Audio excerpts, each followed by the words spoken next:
right, hello everyone. Welcome to the SIG Docs meeting. Today is October 29, 2024. As always, this meeting abides by the Kubernetes Code of Conduct, which, as summarized, is please be kind to everyone. But if you've not taken a chance to go read the Code of Conduct, I encourage everyone to do so.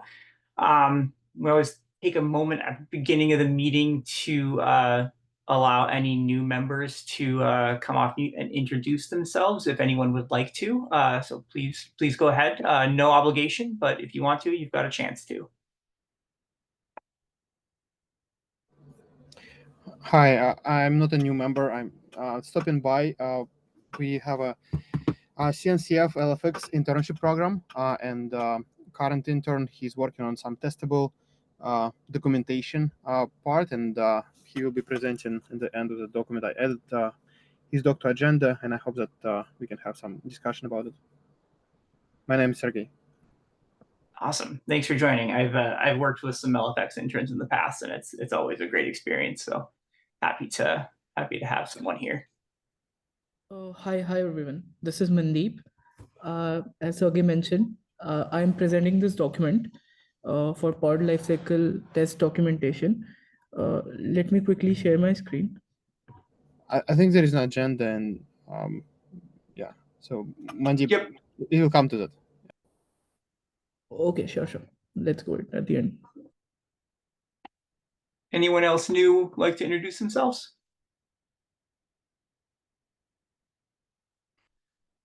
All right, and do we have anyone willing to take notes for this meeting today?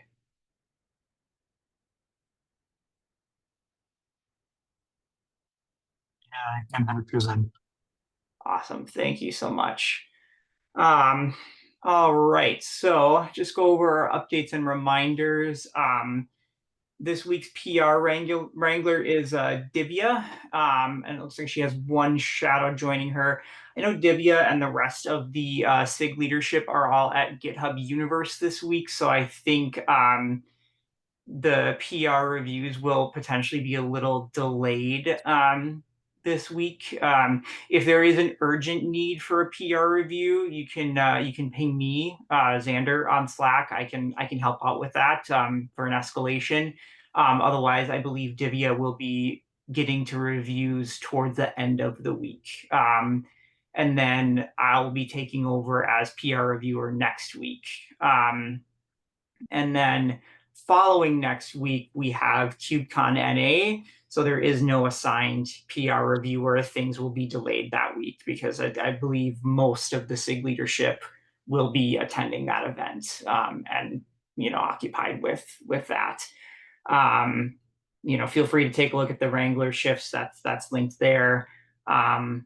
If anyone is interested in becoming a PR Wrangler, we do have a shadow program there. You can sign up to join on to shadow one of the PR Wranglers, get an idea of what that's like, and then join the rotation. We always appreciate that.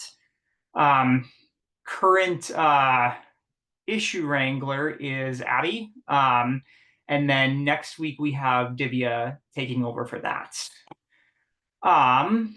Already touched on the code of conduct. So let's get to the agenda here. Do we have anyone from the 132 release docs team that can give an update on the status there? Hi there, James Spurrin here. From the doc side, the current status is green, so good news there. The branching for this week was posted. We did hit a merge conflict, which has actually been resolved. So for transparency, if anyone's interested, there's an issue in the pull request detailing the merge conflict and the approach that we actually went for resolving that. The draft PR deadline passed last week, and we just had one KEP that was overdue. They've since opened a PR for tracking. We are tracking 58 PRs, and in terms of next steps, first reminders for the ready review deadline, which is Tuesday the 19th of November, will be sent out later this week, and just given enough time ahead of the deadline and KubeCon NA. And as I mentioned in the chat, apologies, my throat is awful at the moment. Sounds good. Thank you for the update. All right. Sorry, I'm kicking an AI note taker and it like triggered a bunch of like permission stuff on my computer. Okay. Too many things. All right. Thank you again. Do we have comms here from 132 to provide an update? Yep, that would be me. Hi all. For the mid-cycle blog, it's ongoing. I opened the PR today, very late. The deadline is on the 4th of November. I'm already in touch with Divya as a wrangler for this week. I really hope that we can do it this week. But Sander, I think we could work together on the last day on Monday. Just be prepared. Sure. It's not that long. It should be okay-ish. Already like reviewed by various SIGs. So it should be fairly like just like style and stuff. Nothing like major to change.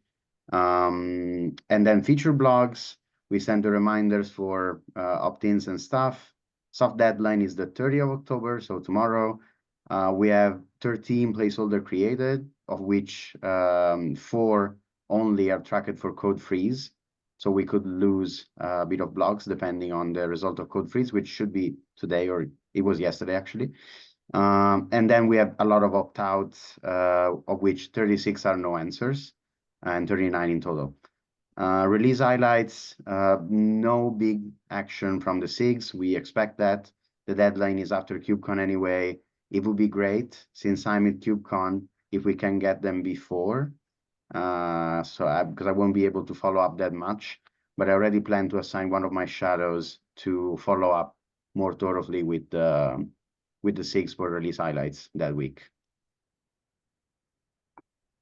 Sounds good. Yeah, just keep us posted on any help that is needed for reviews and stuff. Yeah. I'm around this week and next week. And I do think most of the other leadership team should be available by Friday. So we should be good for whatever reviews are needed.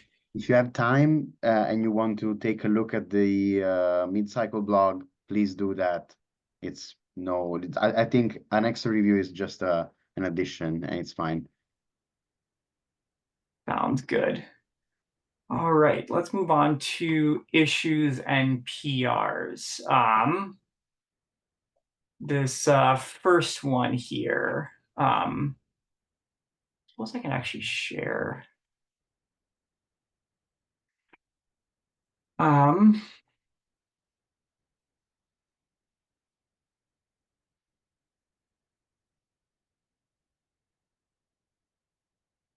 So you're looking for additional reviews on the sneak peek blog? Is that what we wanted to talk about for this issue? Yeah. Okay. I can take a look this week. When are we planning on publishing? So it should be published on the 4th of November, which is next Monday. Next Monday? Okay, I can definitely get to it this week. It might be Friday. Yep. And I will be promptly responding. I plan to review at least like once a day if there's any request to just update stuff. Yeah, okay. Let me grab the that was 48585, right? Yeah, 48585. Yeah. Yep, okay. I just want I'm very bad with numbers. My notes. Sounds good. I'll take a look in the next couple days too here. Amazing. Thanks. Yep. And then we had a request from Chiming to have a look at this one too. I don't know that without the rest of the SIG leadership, it's going to be good to do too much talking about this today.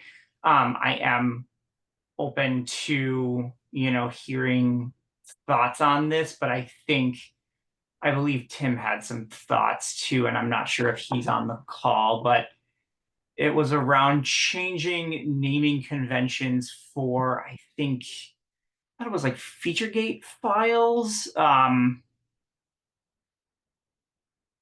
I know it's been open for a while and he wanted some input on this, but I think we may want to punt this one to the next meeting.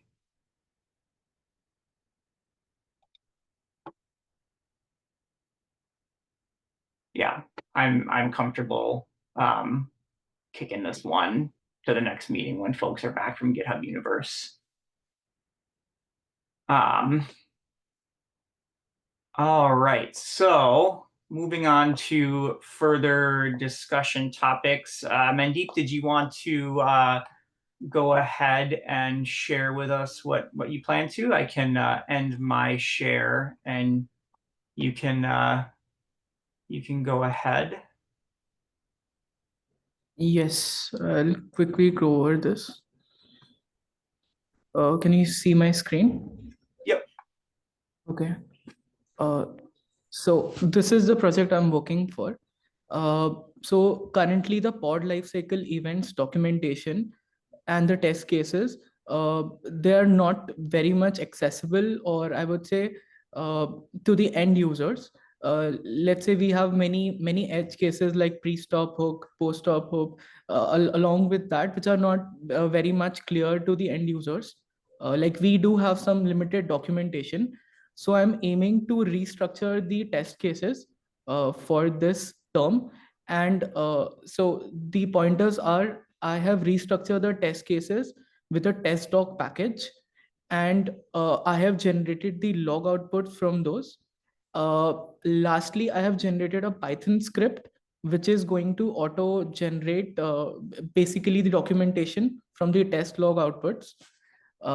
So basically I'm preparing a framework that is so whenever a user or whenever a developer goes ahead and writes a test case or an edge case for any of the pod lifecycle events, there is a framework in place.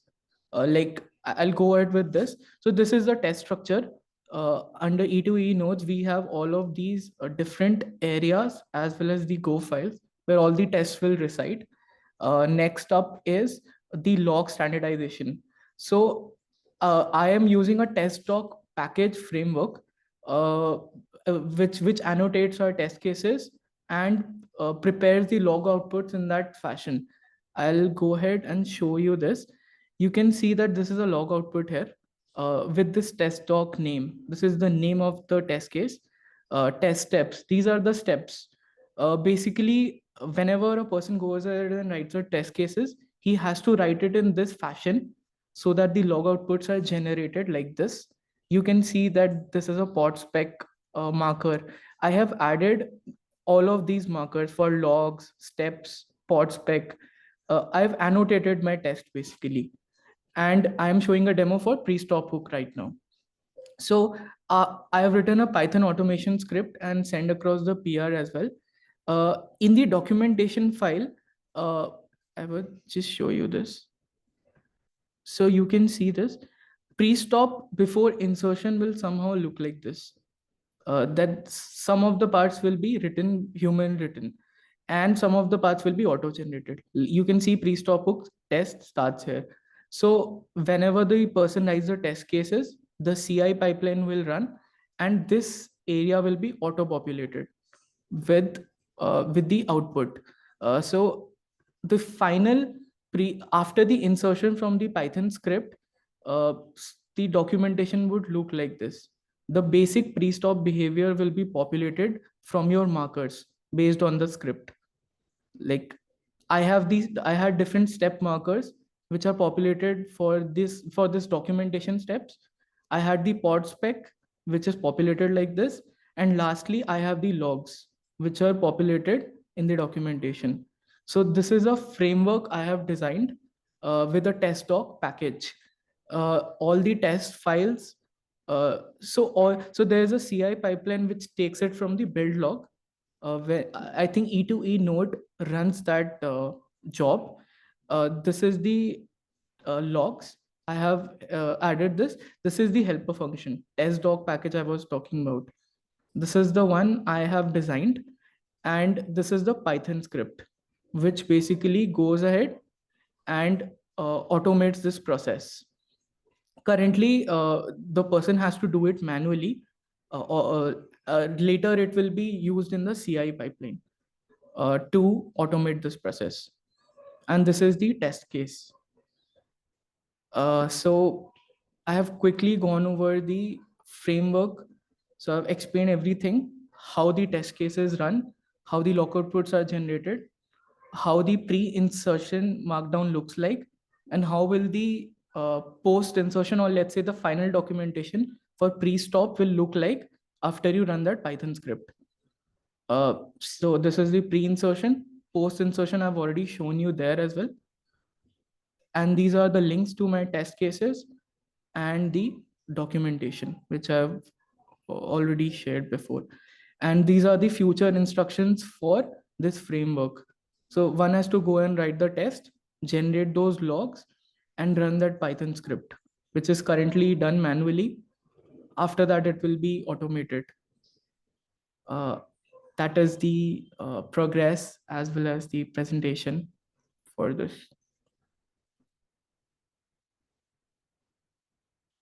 Yes. Awesome. Thank you for sharing. Oh, I see we have a hand up.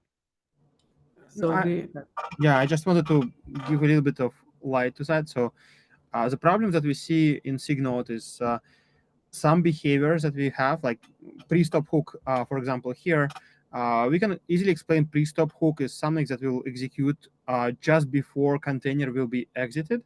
But then there are so many edge cases that we try to document in different places, and we sometimes make it wrong, and sometimes we are not like giving good examples. Like example will be, what will happen if pre-stop hook executes longer than graceful termination period? Like, will there be SIG kill? Will there be like will it block graceful termination? This kind of questions always comes up, and we don't have a very good way to tell customers, go look here. Like, we can send them to the code, and like, we can send them to some tests, but it's not ideal. That's why, and we have this test in SIG node. So the idea was to take this test and generate some documentation out of them, and then human will organize those pieces of documentation generated from test into something more human readable.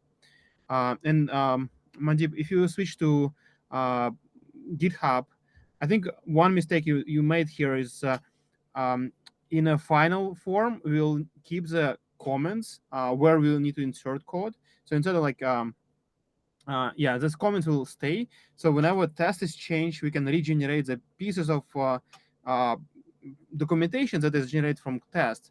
And those pieces of documentation will look like, if you scroll a little bit up, it will tell like, if you have a port with this definition, this YAML definition, then you'll get this step executed, and then you'll get this kind of log executed. And this port demonstrates the specific behavior we want to explain in documentation.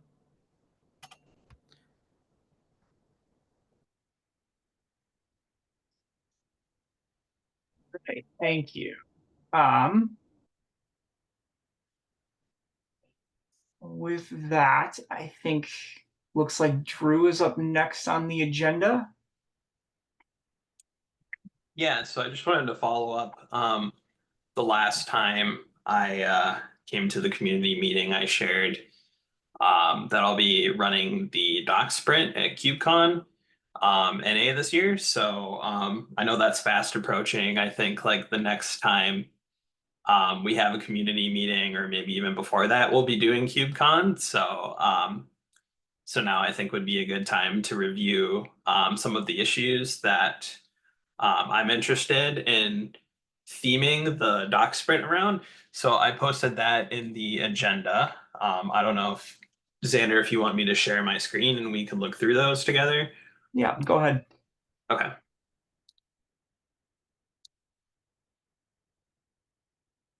Okay, can folks see my screen?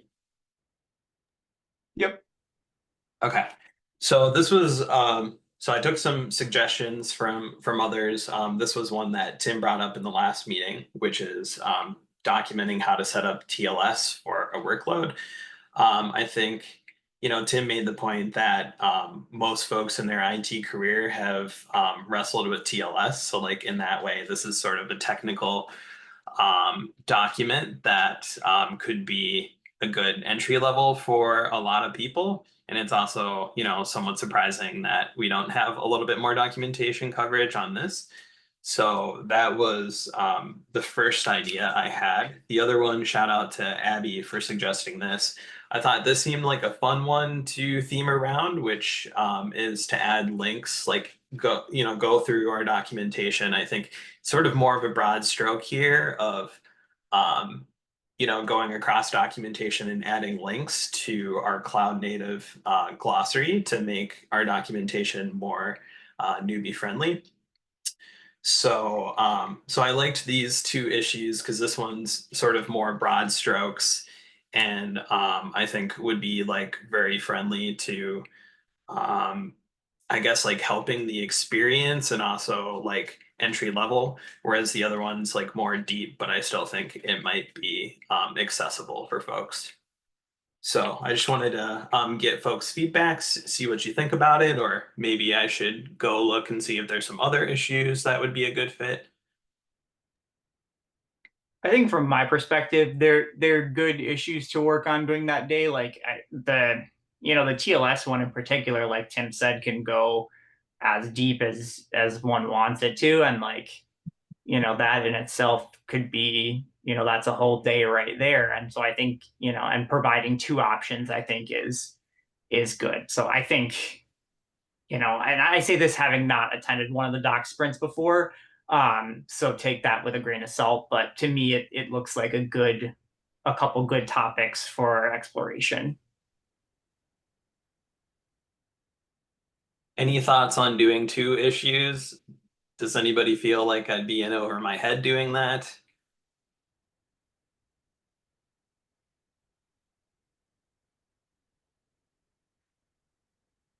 Figured it might be nice to have some variety too, in case like folks come with different interests and backgrounds.